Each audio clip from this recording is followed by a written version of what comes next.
দাদা কি অবস্থা? কি খবর? তুমি কোন জায়গায় যাচ্ছ? ওই দিঘাবৈতার হাটে যাবো দাদা। দিঘাবৈতার হাটে? রাতের বেলা দিঘাবৈতার হাটে? রাত্রির বেলায় তো জিনিস কম দামে পাওয়া যাবে। আমরা কয়েকজন নিয়মিত রাতের বেলা যাই, শনি মঙ্গলবার করে রাতের বেলা যাই, তাই কম দামে জিনিসপত্র পাওয়া যায় বুঝলি তো। তোমারে লজ্জা নাই কাকা, লজ্জা নাই। লজ্জা নাই তোমার মতো মালদার বাটি যারে চতুর্দিকের কামাই আছে, তোমরা যদি বাজার পুরাইতে যাও ডেলি, আরে গরিব মানুষের একটু সুযোগ দাও, তারা ভাঙ্গা হাটে একটু কম দামে জিনিসপত্র কিনে খাবি।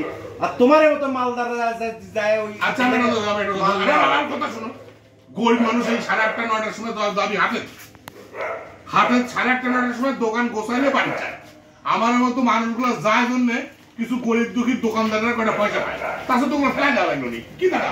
আরে গরিব দোকানদারের চিন্তা করলে তুমি না, আরে গরিব মানুষ যারা খাইতে পায় না, টাকা পয়সা কম, তাহলে যেটা বাজারে নরমালি 20 টাকা কেজি জিনিস বিক্রি হয় দিনের বেলা, তাহলে সারাদিন বেচারিটা দোকানদারি করে হাফ কেজি যদি সেই 20 টাকার জিনিস বাঁচে, তাহলে ওইটা তুই 5 টাকা দিয়ে বেচতে পারে একটা গরিব মানুষ 5 টাকা নিতে।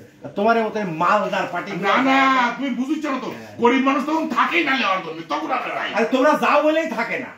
না না, যায় বাজারটা নষ্ট না, ওটা তো আরে ফেলাই দিলেও তো কুড়াই নিতে পারে, কুড়াইলেও থাকে না।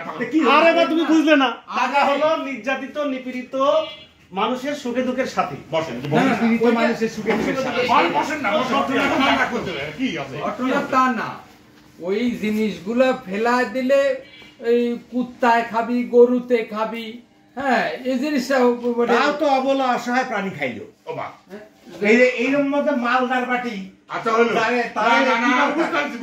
5 টাকা কমার জন্য, 5 টাকা কম পাওয়ার জন্য যে রাতের বেলা যায় এসব মালদার বাটি যায়। দেখো না গায়েগঞ্জে আগে মানুষ বিলের থেকে মাছ ধরতো, পাড়ার লোক একটা কিনে খাইতো, আর এখন টাউনের লোকেরা সব মোটরসাইকেল কার নিয়ে চলে যায় বিলের মাছ কিনতে। না না, মানুষ পাড়ার লোক খাইতে, মানুষ ডাল কি জন্য ফেলা দেয়?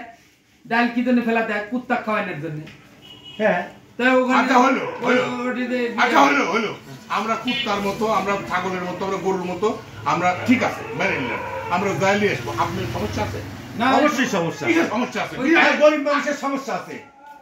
তোমরা না গেলেই তো গরিব মানুষ তো এটা বেচতে পারে, গরিব মানুষ তো খুশি হতে পারে। ব্যবসা যারা করে তারা গরিব মানুষ থেকে তো 20,000 টাকা পুঁজি নিয়ে ব্যবসা করে। আরে গরুটা দিন মজুরি করে খাচ্ছে, 800 টাকা মজুরি পায়, চাল কিনবে, চালের দাম 80 টাকা। না না, আমি প্রকৃতি প্রেমী আমি।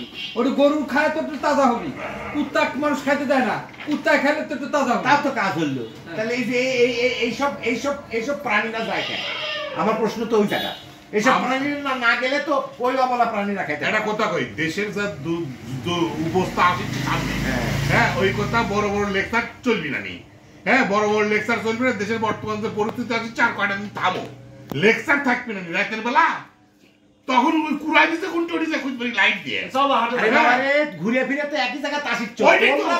আমরা আগে থেকে আমরা দূরদৃষ্টি সম্পন্ন, আমরা জানি কখন কি হতে যাচ্ছে, আমরা আগে থেকেই বাজার করে এরকম কুড়াই আমরা কুড়াই দিলে নাকি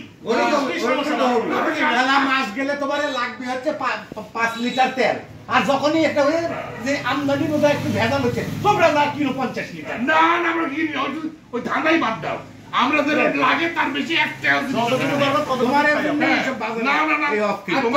তোমরা খায় তাজা হও।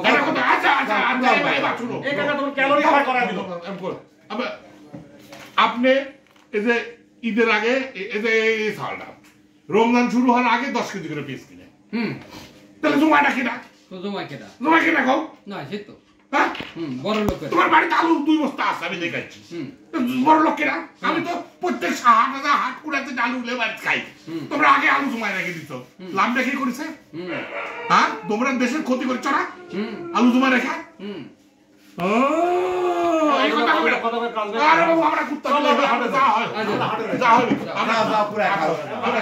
আমরা বিলাই, আমরা ছাগল, আমরা গরু, আমরা ঘোড়া, তোমার ওই অবস্থায় হবি। ঘুটে দেখে গোবর হাসে না, গোবর দেখে ঘুটে হাটে যাই। গরিবের লিকেজ যখন লাগবি না তখন বুঝতে হবে।